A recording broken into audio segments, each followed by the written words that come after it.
Faster Than Death is the sixth full-length album from Buena Park, California-born thrash metal band Hirax. We could call them speed metal, heavy metal, crossover. Thrash kind of gathers together the movement that they were a part of and kind of where they were born, which was traditional heavy metal to start on the earliest records. They had some early beginnings on some pretty infamous compilations, and by the time they changed their name to Hirax and everything was going, the first two records really set a precedence for speed and aggression in heavy metal at the time. It was very unique for speed metal in an era for Metal Blade and other similar labels. This was more extreme than a lot of what was around in 1985, especially, and when they followed it up in 1987, there was something pretty damn cool about Hirax, and a big part of it was the vocalist. I think Haton de Pena is definitely a big personality in a small pond even today, when a lot of thrash metal sound was prescribed by a lot of early acts,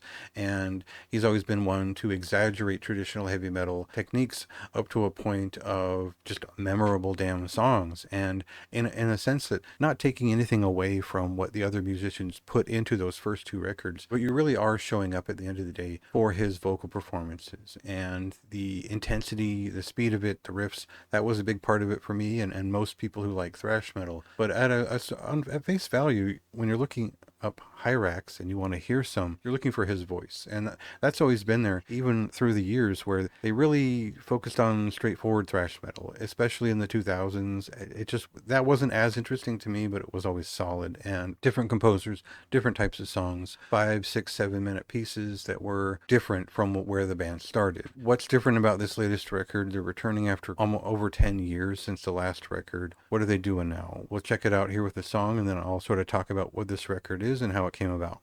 You can't take me, you'll never take me alive. Paranoid, struggling to survive.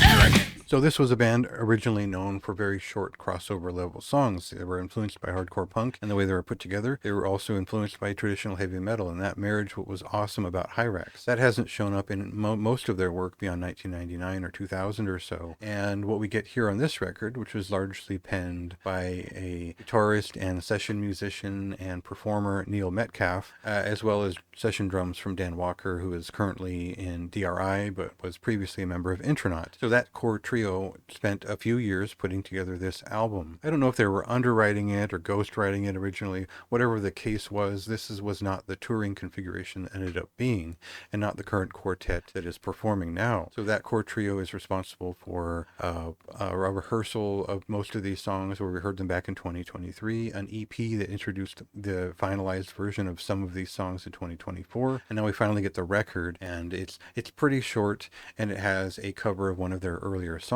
So it feels like almost a commissioned record meant to sound a lot like Hirax and bring back the intensity of their early days, which is what fans want. It's what I wanted going into this thing, and I wouldn't have accepted less, and I wouldn't even be talking about it if it didn't feel authentically like the first two Hirax records.